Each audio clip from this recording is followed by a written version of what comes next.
Alrighty, rockers, joining me now by phone is someone who single-handedly for the world of music put Columbus, Ohio on the map. No, we're not talking about Drew Carey or the Rock and Roll Hall of Fame. We are talking about Alternative Press founder Mike Shea on the phone with me here inside the Asylum. How you doing, Mike? Hey, I'm doing great. What's going on up there?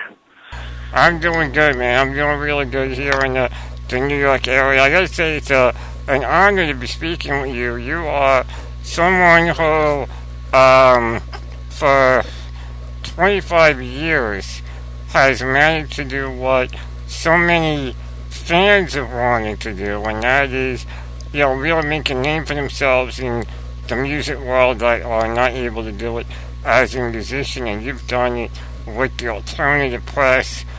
I mean, how has it been for you in that 25, almost 30 years now, and I'm looking that first went out in 1985. Yeah, what's it been like during that time? Oh, it's been a very strange, long, and unplanned, many ways experience, and I've just been really blessed and honored in so many different ways to kind of get to this point. And we turn 30 years next year, and I never really planned past another 2 years the whole time. So because there was always something that could wipe us out at any moment, because we've always been an independent small company, and we were never financed by anybody big, and so we were always at the mercy of whatever the economy was doing or whatever the industry was doing or whatever. And it's been a really crazy long trip. It's been a long one, but it's been a good one for you guys. I mean, like you said, being an independent magazine to last as long as you've had with no outside funding, especially now in the technology age. How have you guys managed going from the days of print and person to person by hand or by mail?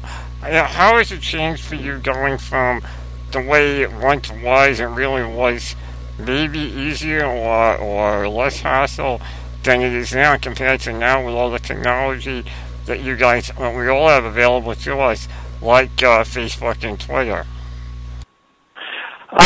It's really been a challenge, and like you're part of this new generation. So a lot of established media brands, whether you're Rolling Stone or you're the New York Times or the look what happened at the Village Voice, or the New York Post or whatever. It's very you have to adapt or you die. It's pretty much business 101, right? So and every single industry has had to adapt. So some industries try and keep adaptation from happening. So when the automobiles start coming around, all the guys who used to make horse buggy whips and the guys that made the posts for where you tied up your horse in front of the saloon, they used to try and go down to City Hall and pay off people to cause laws to keep automobiles off streets and out of certain places so that they could stay in control longer. And so, for our industry, it's like we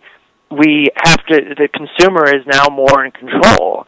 And so if consumers want tons of listicles, like in the BuzzFeed format, where every third second you go to their site and there's another list of 12 famous actresses whose name begin with B or whatever, that sort of trend is very big right now, because mobile consumption of media is number one, and so people consume a lot of media on their phone while standing in line someplace. So they don't have time to spend 10 minutes on a story. They got 1.5 minutes until they got to pull out their debit card and pay for something. So you have to adapt to that world, and that's what we've had to do. But people still want traditional media, and media in general, to, whether you're Vice or whatever, to provide some length, long-form content, whether it's the written word that they can sit home on a Saturday night while it's raining outside and read 3,000-word piece, or they can maybe watch a 4-part YouTube video series, or, like in your case, they listen to a podcast while they're on the train or in the bus or in their car, and they've got 2 hours. Or they're at the gym. So it's a very different world of how we consume media right now, and the best thing you can do as a media company is adapt. You have to. And I think one of the biggest things, and you'll appreciate this, is the record review. The record reviews of these days, film reviews, and we're seeing, and the film reviews, restaurant reviews, those have been replaced by Yelp. So, I think the whole point of criticism is, the thing is a big crisis right now, is what do you do with criticism, music criticism, film criticism, theater criticism, so forth. What is the role of it? Does it matter anymore? Have they been replaced by Rotten Tomatoes reviews? And that's all that matters. But, I don't know. That's right now, if you were to ask me what my challenge is right now as a media company, it's that. What do you do with media or, arts criticism? And what role does it play anymore? So. Well, yeah, I mean, you do have the problem really now of, who's getting more credit for things? Is it individuals like you guys over at Alternative Press and Blabbermouth, or, stations like my home station, Bull Spike Radio, or my own website, Turbo Rules? We put stuff up. We have a certain sort of credibility that goes along with what we do, but then you've also got those that are just sit at home, I bought a new album, I want to review it, and you got, everyone kind of reads it and goes, well, that's the review I take, but, it's that give and take of, like you said, what the real criticism is versus what someone that maybe is just getting started and might not be fully established yet criticism, and that's one of the big things with the industry right now. I think that's kind of hard for everyone to be able to separate. Sure, yeah. It's a very changing environment, and but like I said, you got to adapt. That's the whole point. Even you, at some point or another, podcasts were really hot initially, and then they kind of died out for a little while. People didn't think they were hot, but now they're hot again. So, and as a podcast, you're always trying to fluctuate how long should you make your podcast based upon how much time people think they have. I mean, that's the funniest thing, is that because of all these different ways you can consume media, people think that they don't have time anymore, but they do. They have the same amount of time they had before. They're just filling it with many more different things, so now they think they don't have any time. Oh, yeah. No, you do. You've got time. You just put the phone down. You got time. So exactly. Well, their needs change. I mean, when I first started the ASYLUM 5 years ago, everyone would say to me, well, when are you making a podcast? Because we can't listen when you're live. And it took me several years to be able to put the podcast of the show together and find out the right way to do it. And once I did that, then it was, well, what other stations are you on a different day or time? Because sometimes we're free on a different day or time, and we'd rather listen that way than a podcast. So like you said, it's kind of all about adapting to what the listeners and what the people really want, as opposed to what might work best for each individual outlet. Exactly. I agree with you. And I think, it'll be very interesting to see how this all works out over the next couple of years, because media's, technology is changing everything every other month practically, and it's a very highly competitive field. And so there's plenty of times I'm glad I'm in the industry that I am, because working at a tech company that is constantly, once you make something that's really cool, you have 20 startups with millions that are going to come up against you and take your idea and take it another level and wipe you out. It's not a very good it's not a very reliable industry to be in. Fun and highly energetic and competitive, but not a very reliable job. No, it all comes down to, as I always say, it's a love of the music. It's kind of why individuals like yourself and myself and others like us got into what we're doing. It's that love of it. When in my case, when and if a paycheck ever comes from it, great. Until then, I'm happy to do it as I do it, just like when you first started out with Alternative Press 25 years ago. Oh, sure, yeah. And then it turns into a business. Exactly. You know? Exactly, man. Yeah. So, the other thing I wanted to ask you, being with the internet now and Twitter and all that, you've been around also to see the change of music from, CDs and vinyls to downloads. And I wanted to get your take, because everyone's got their take that, iTunes and digital is hurting the industry, it's killing the industry, it's killing labels. Others are saying it's helping. What's your take? Honestly, I think the jury's still out. I mean, obviously it really cut into musicians to be able to make money off of their music, which was really horrible. But at the same time, it's allowed many, many, many artists to get their music out there that normally you wouldn't have heard of. I think really the model that we're going to start watching, all of us, is the Kickstarter, Indiegogo, public financing of art. And it really seems to have now kicked into high gear. You can finance a lot of things now versus before people were really skeptical about it. And I think that will be very interesting to see how that really changes everything, because I think what these systems are doing is causing people to start thinking about paying for art again. Whereas before, we had this horrible trend period about 8 years of people saying, no, why do I have to pay for art? It should be free. And I think people are realizing now that musicians and independent movie makers and independent video makers and photographers need to get paid some way or another. Would be hopeful. And obviously, I think there will always be a percentage now that is just free. That's kind of part of the model or promotion. But ultimately, in the end, you want to try and get paid. So maybe a photographer has a bunch of their stuff up on Flickr for free, and then all of a sudden they put together a really cool photo book, and they put it up on, they want to put out 100 copies or 1,000 copies of it, and they get funding on Kickstarter through his fan base. And that's a great model to have. They wouldn't have been able to do that before. They would have had to go to a publisher and try and get accepted, and the publisher would have decided whether or not they thought it was worth it or not, and did you know the right people to get your book published, and et cetera, et cetera. And you got maybe $1,000 or $5,000 advance, and then you never saw another dime on it, and you didn't own your book. It's a very changing model now. So. Yeah, exactly. I mean, that does seem to be the big trend. I think one of the bands that really maybe kind of helped everyone wake up to it was Kitty, when they did their Kickstarter about a month or two ago to put together a DVD history of the band out for their fans. They went into the Kickstarter, and if I remember correctly, they hit their goal in 48 hours. Right. So, exactly. So that's exactly. kind of, that proves it. Yeah, I'm really interested to see. I'm really interested to see how musicians are going to be making their money in 5 years, much less 10 years. Yeah, exactly. It's more what the short-term plan is nowadays versus the long-term plan, which is so much different from the way it was, years ago, from when you first started with the alternative press. Right.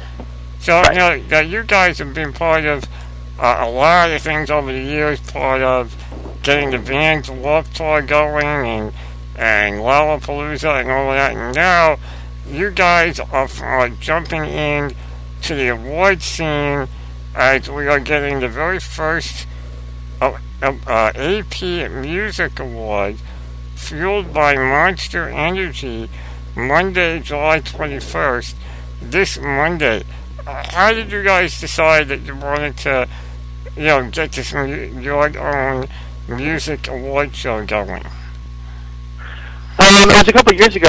I was actually thinking about it, and then I was asked by our friends over at Hopeless Records, and they said, what's well overdue. We kind of need an award show for our community, and there's been the Kerrang Awards, which has been going on for a number of years, but it's a wholly different kind of beast, and there's nothing in the United States for our community of music misfits. So, of all these different types of subgenre underground music, and pop punk and everything else. So we realized this is going to take a lot of planning, so we didn't do it last year. So we planned for this year, and we knew we wanted to tie in the Rock Hall into it because it's Cleveland, and we're promoting Cleveland, and Cleveland's an amazing city. It's just completely and utterly turned around. It's a wonderful town. And so then we coordinated with the Warped Tour, Kevin Lyman, who came in as one of our producers to help us out on the production side, and so we have all of Warped Tour here, and then the Mayhem Music Festival, Metal One, is come through here now, and then the Fall Out Boy Paramore Tour is coming here for this, and then the Panic at the Disco Tour is coming in from Iowa for this. So, and then you've got on top of it all these other industry VIPs that are coming in, and then you've got bands that were off tour that were just sitting at home that now want to come because their friends are going to be here. And then we've also got bands that are on tour but in other parts of the country that have days off that are driving here because of their friends are going to be here. So now we've made it a big party for our community, which was really the main point. The awards are secondary. It's the party. It's, you know, some of us see each other a little bit on Warped Tour at various stops, and other people see each other during South by Southwest for about 5 minutes. But we never really have a day for all of us, or 2 days for all of us in this case. So, because of rehearsal days and stuff like that. So this is like our time to get as a community, and that's going to be the best part. Brendan Urie just did a story this morning on the Cleveland Plain Dealer website, and he basically saying, like, this is going to be like a family reunion. I'm going to see bands that I used to tour with 5 years ago, and I haven't seen since then. So it's going to be an amazing night. I think really, you have the show, and that moment's going to be big while it's happening. But the second part of the show is going to be the 4 days after that, and the week after that on social media, where all these musicians start posting all of these photographs that they took backstage with other friends of theirs, other musician friends. And that's going to be the great part, is seeing that camaraderie and our community being together, and that showing up all over social media and showing the mainstream media world that kind of tends to belittle us still, that this is a very vibrant, healthy, fan-dedicated, loyal community. And, you know, you may belittle us at time, may think that we're all just a bunch of Hot Topic kids and stuff like that, but many of these bands are making more money off their merch than a good chunk of the indie bands playing, you know, Lollapalooza. So it's a very different type of represented, appreciated market of musicians and a music community in general. And so this is going to be our party, our day for us. But it's the fans that choose the winners. It's the fans that are going to have the most fun. But we're going to have a blast on the back end. Very, you know, the more I've read about it, and I'm listening to you speak about it now, it's almost taking, almost like a part two of what the Revolver Golden Gods Awards did just about a month and a half ago. It's, you know, you guys are basically saying, you know what, let's stop with this idea of, you know, the world of rock and metal are outcasts. You know, we're not outcasts. We're regular people with an ability to do amazing music, and we're all going to have a good time and celebrate it. It's basically almost like a continuation of the celebration that Revolver's Golden God started. Yeah, exactly. And our head of new business development actually here is the guy that started the Golden Gods 6 or 7 years ago, Josh Bernstein. So he actually joined our company about 30 days ago, and so he helped us put together this show, and we have a bunch of other projects that we're starting already they're in their infancy right now after this. But right off the bat, it was the award show. We just knew we had to do one. Yeah, it is a continual celebration. The Kerrang Awards were just a couple of weeks ago, so and then Warped Tour is going on right now. So maybe it's all just one giant party nonstop for 3 months. So. I like that idea. Like you said, between, you know, Kerrang, Golden Gods, and now the Alternative Press Music Awards, and like in addition to Warped Tour and Mayhem Festival and all the other big summer tours that are going on out there, it just seems to be maybe we're at that time when there's a revival, shall we say, in rock and metal becoming, you know, the top dog in the music world again. Right, exactly. You know, I think these shows really do mean something to a lot of people, and even though, you know, some people discredit award shows, like, they're nothing and they're no big deal, they don't matter and stuff like that, but I think they mean a lot to fans, a lot.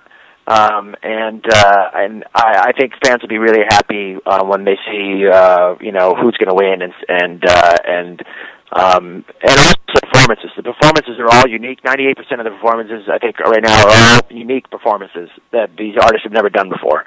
So, and in the format they're doing them, much less. So it's going to be a very unique show. It's going to be a one-time only show. It's going to be a great show for sure. Monday, July 21st, the Alternative Plus Music Awards will be seen on Access TV from the Rock and Roll Hall of Fame.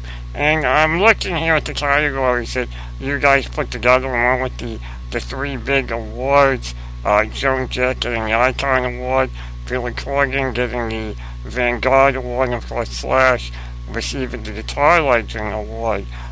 Two of the topics, categories that stand out to me, I wanted to get your take on why you guys decided to add these to the categories, because to me, these are totally different, really out-of-the-box categories. I think they're long overdue for awards, one being the Artist Philanthropic Award, and the other being the Best International Band. And I was just wondering how you guys decided to add those in. The philanthropic was pretty easy because our community is one of those few communities that the bands actually do get involved with charities quite a bit, and it's not just like in a kind of a Hollywood tokenism kind of way. They actually do get involved with it. So we felt like it was really important to encourage to this generation of music fans to keep getting involved with charity. I mean, the millennials and the new millennial generation, the younger one, are very much involved in helping make the world a better place, more so than the generations prior to them. And so we want to make sure that we're encouraging that and celebrating that and thanking those bands that have gone out. And all the nominees in that category, by the way, all of them are amazing. I mean, there isn't one that did better than the other. So we're kind of celebrating all of them in a way. And the international band, the internet got rid of the oceans. So a band can be big in Germany and be big in the U.S. now, whereas before you couldn't have that. It would be very difficult because you literally would have to relaunch the band completely in the United States from scratch. I mean, you still have to do it to a particular extent, but by and large, if a band becomes big on the internet, it doesn't matter where they're at. So all you need is a viral video on YouTube practically, and you're big. So we wanted to celebrate that too, and we want to bring the world together, because not all the best music in the world just comes from America or from England or from wherever. I mean, we have Crossfaith from Japan nominated, and we have Silverstein from Canada, and we have, Frank Turner from Australia. Like it's a little bit of everywhere, and that's why we really liked it. I'm sorry, wait, Frank's from the UK. Parkway Drive's from Australia. So, what am I saying? Australia. It's the same thing. The penal colony guy. He's still in the UK. They didn't send him in the boat to the Australia yet. So that's why it was really important for us to do that award. Very cool. Like I said, those are two awards. I for one know about the philanthropic award. I know that everyone does get involved. We here at Bull Spike Radio have our own little thing that we've been doing for a few years now called Rock Against Dystrophy, and it was our way of doing our part for the Muscular Dystrophy Association, and it's proven to several people here in this area that bands are philanthropic, and then and I've always known it, and then to see you guys doing an award for it really helped bring a spotlight to the world. That bands aren't just about going out, partying, and making a buck. They do care, and they do give back. Right, and I think that it's important that these guys all be recognized for their work, and that they get this, and that they encourage other artists that are coming up the ladder to get involved early in their careers too. It's just a really good. It's a good moral thing to do, I think, for any artist to get behind something to kind of help somebody else, because they do have a lot of power. They do have a lot of power with fans and getting people interested in particular causes and things. Exactly. I mean, when the fan bases that so many of these bands have, it's the best thing to do. They believe in the music. They will also believe in the cause. Right. Exactly. Awesome, man. Mike, I want to thank you for joining me here inside the ASYLUM. I know you got a lot going on with the awards coming up this Monday. The Alternative Press Music Awards, brought to you by Monster Energy Drink, happening this Monday, July 21st, from the Rock and Roll Hall of Fame on Access TV. You guys don't want to miss out. Mike, all the best of luck with the awards. I look forward to seeing many years of it more in the future. I really appreciate it, man. I hope we continue to do these far too. That would be amazing. Thank you so much for your time today, man. You're welcome, man. Thank you for taking the time out and doing it. Before I let you go, is there a particular artist and song you'd like me to play going out? I always have my guests pick something before I let them go from the Asylum. I think one of the maybe anthems of the community is All Time Low's "Dear Maria." Count Me In. It's an amazing song. It's really poppy and catchy, and it's definitely one of their biggest moments during any of their concerts that they do. It's an amazing show. Awesome. All right, All Time Low then. Right now, here inside the Asylum. Stay tuned. More to come.